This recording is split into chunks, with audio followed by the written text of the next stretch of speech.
guys something too. If you're not, when you create a thing, right, out of your crazy brain, or the universe drops it on you, or your boyfriend, or whatever happens, when you share that with people, it feels like being in your underwear. So, we are so appreciative that you are all so kind.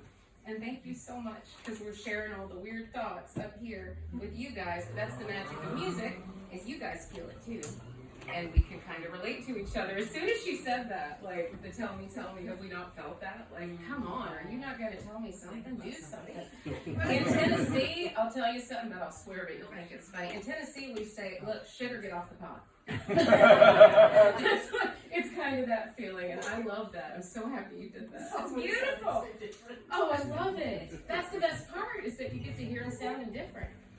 Speaking of sounding different, this is a song that I'm really awfully proud of. I'm going to do mine next. I told you guys who I was. You know that already. But I have written songs since I was a little girl. I didn't write songs. That's a lie. I wrote poems. I loved poetry. Everyone around me played music, and everyone around me was so talented. And I was wallflower, and I was afraid. So I kept all my little thoughts to myself, and I wrote little poems. When I was about 13 or 14, my mom came into my room, and she's a songwriter and performer, and she handed me a guitar. I still remember it was a 1964's little old Takamine beat-up classical. And she said, here you go, time to play. And I said, oh, I can't play guitar, Mom. And she said, here's G, C, and D.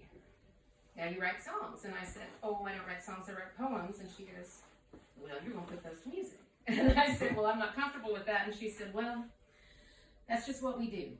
In this family, we're going to figure it out. And I did, and I was very afraid. So for years I would write songs, and I wasn't going to share them with anyone. A lot of things happened, as happens through life, and I became kind of a late bloomer myself. And music just kind of, the opportunities presented themselves, and I had to take it, because now I have a son. And you will do anything for your children, and it will make you brave, even when you're terrified. So the person that taught me to be brave the most was my grandmother, Dolly Parton, Dolly's mother. My mother moved around a lot, and so I was with my grandma a lot, the woman who sewed the coat of many colors. I'm so grateful for the time I spent with her and my grandfather. They didn't have to raise a little girl. They'd already raised a bunch of kids, 12 of them, along with their brothers and sisters' kids too, but they took me in like I was theirs and brand new, so they were my everything. A couple years ago, my Aunt Dolly decided she wanted to do her 50th studio album, which is going to come out in November. And she sent out a little call, a letter to all the family, and she said, hey, when I say family, I mean like all her cousins, aunts, and uncles. And she said, I'd love to make an album with all of us singing on it, the ones of you that would like to. Show me what you got. You want to sing? Pick one of my songs? Write one of your own. So I thought I would take a little lesson from her, and I wrote my own. And a lot of my stories with people that I really care about start with my grandmother. So the song I wrote for the album is called The Orchard, and I was inspired to write, kind of fell into my lap too one night while I was thinking, how do I write about my family? How do I impress the best songwriter in the whole world, who I also love and who also diapered me? So it was a lot of pressure, but this song just came out of my heart. And it's about my grandparents, it's about your grandparents, it's about your mom and dad, it's about all of us. And I just hope y'all like it, and if you don't have to tell me, that's okay. I'm not an amazing guitar player, so I'm going to do my best. Let's try that one. Take two.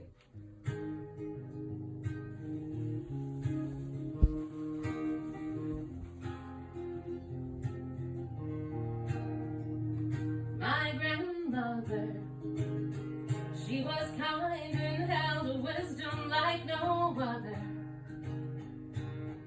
Her words echo deep inside my heart. We're never apart. My grandfather, he was so proud of his family and his holler. But he worked the land and worked his sons and daughters. He lived with honor. And even though some leaves have gently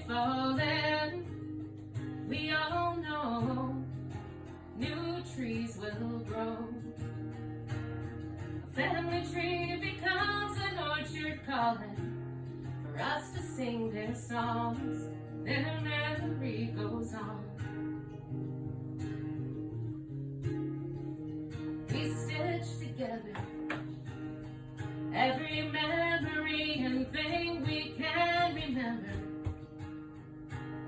A tapestry of happiness and tears passed down year to year.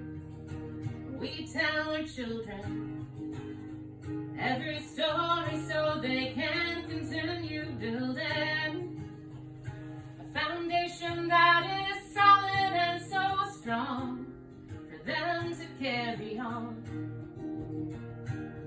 And even though some older leaves are falling, we all know new trees will grow. A family tree becomes an orchard calling for us to sing their song. Their memory goes on. Oh, the years, they may pass away, but their memory never fades. They stand beside us in the garden that they made, that they made.